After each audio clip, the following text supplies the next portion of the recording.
Ketua, dan terima kasih kepada Sungai Buloh yang bertanya mengenai dengan kemas di bawah Kementerian Pembangunan Luar Bandar. Jadi untuk jawapannya ialah kemas sentiasa mengambil berat tentang kepentingan untuk penyelenggaraan dan juga baik pulih premis di mana terletaknya bangunan Tabika dan juga Taska yang dikawal selia oleh Kementerian Pembangunan Luar Bandar. Dan untuk maklumat yang berhormat, Tabika yang uzur adalah sebanyak 473 buah. Dan di sini ingin saya nyatakan bahawa Tabika dan Taska Kemas ada di bawah bangunan hak milik kementerian, ada yang disewa dan ada yang terletak di bawah kelolaan majlis ataupun agensi yang lain. Kementerian setiap tahun akan menerima pertukaran untuk baik pulih mengikut keperluan semasa. Dan setakat ini jumlah yang kita terima lebih kurang seperti yang Muhammad sebut 9.5 juta untuk baik pulih. Dan sementara itu kita juga mendapat peruntukan, contohnya tahun RP1 tahun 2021 kita mendapat peruntukan 28.5 juta untuk membina baru, menggantikan tabika-tabika yang sudah uzur. Dan kita berpandangan bahawa dia ada dua, satu maintenance ataupun baik pulih dan satu lagi membina baru. Setakat ini. Terima kasih. Terima kasih. Tambahan satu. Ya, terima kasih Tuan Yang Dipertua dan terima kasih kepada yang saya rasa Yang Berhormat Menteri ada tahu keadaan yang sedia ada itu, iaitu Kemas menjalankan lebih kurang 10,000 premis. Bukan beberapa ratus atau 1,000 atau 2,000, beberapa 10,000 yang memberi pendidikan awal yang sangat penting kepada lebih kurang 230,000 kanak-kanak. Sebab itu keadaan bangunan sangat penting. Dan bagi saya 8.5 juta atau 9.5 juta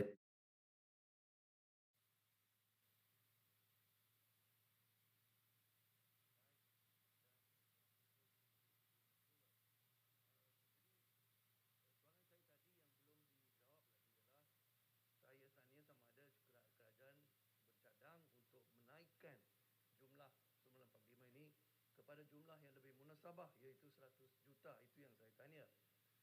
Itu belum dijawab secara terus. Cadangan saya yang tegas, saya rasa 8.5 ini tak cukup langsung. Dan khususnya di Sabah dan Sarawak, di mana beberapa ribuan premis kemas adalah dalam keadaan yang kurang baik, ada yang sangat uzur, juga ada di Semenanjung.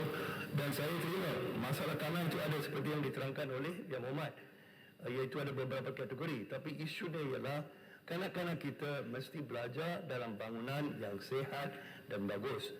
Jadi ini yang saya sekali lagi, adakah rancangan untuk menambah jumlah itu kepada satu jumlah yang lebih munasabah, memandangkan kita ada 10,000 lebih premis untuk maintain, selanggarkan dan bina semula. Terima kasih. Terima kasih kepada Sungai Buloh atas soalan tambahan. Seperti yang saya nyatakan tadi bahawa di Tabika dan Taska Kemas ni ada 3 kategori. Yang pertama, bangunannya sudah sememangnya bangunan baru. Yang keduanya adalah bangunan yang sederhana, dan yang ketiganya adalah bangunan yang uzur. Jadi apabila kita pergi kepada bangunan yang uzur, Yang Berhormat Sungai Buloh, ada lebih kurang 473 yang sememangnya sangat kritikal. Jadi maksud saya bangunan-bangunan ini mesti mendapat peruntukan untuk diganti baru. Jadi saya bersetuju dengan Yang Berhormat tentang jumlah. Jadi peruntukan yang kita terima ini berdasarkan tahun semasa. Jadi setakat ini untuk RP2 2022 kita ada memohon kepada kerajaan untuk memberi tambahan kepada Kemas membina baru dan juga membuat baik pulih premis. Lebih kurang kita memohon dalam RP2 lebih kurang 60.8 juta. Terima kasih. Papar minta laluan papar. Yang Muhammad Pontian. Papar. Terima kasih Datuk Speaker. Kemas ini tentunya ada guru taska dan guru tabika setakat mana mereka diberikan diploma, mengambil diploma pendidikan awal kanak-kanak. Dan satu lagi, berapa gaji mereka yang bawa menteri? Adakah yang bawa menteri bercadang untuk memperbaiki sistem gaji mereka sebab daripada sumber-sumber yang dimaklumkan gaji mereka terlalu rendah? Terima kasih. Silakan Jawab Menteri. Terima kasih Datuk Yang Dipertua. Terima kasih kepada Pontian. Sekarang ini Kemas telah pun berusaha untuk mempertingkatkan kualiti para guru untuk mendidik anak-anak, dan pendidikan awal kanak-kanak ini adalah sesuatu yang sangat penting dan sedang dikembangkan dengan baik. Dalam negara kita ada pelbagai pendidikan awal kanak-kanak. Tapi bagi penduduk di luar bandar, salah satu yang paling ramai mereka pergi adalah ke kelas Kemas. Jadi salah satu yang kita wajibkan ialah guru-guru yang mengajar di Kemas ini sekurang-kurangnya mempunyai diploma Early Childhood Care Education, diploma pendidikan awal kanak-kanak, dan gaji yang mereka terima adalah gaji yang berasaskan daripada diploma. Cuma ada satu kumpulan di Kemas ini yang dikenali sebagai pembantu Kemas atau pembantu guru Kemas. Inilah kumpulan yang kita sedang mencari jalan untuk meningkatkan imbuhan mereka. Kerana pada waktu ini mereka mendapat, pembantu ini mendapat RM500 sebulan. Terima kasih. Ya, Papa. Papar. Terima kasih Tuan Yang Dipertua. Baru-baru ini di Sabah telah dilanda banjir kilat yang begitu teruk, ramai dan banyak tempat-tempat taska yang begitu rusak. Begitu juga di Parlimen Papar. Banyak taska-taska yang terkesan oleh bencana ini menyebabkan banyak harta benda seperti buku, kursi, meja semuanya rusak.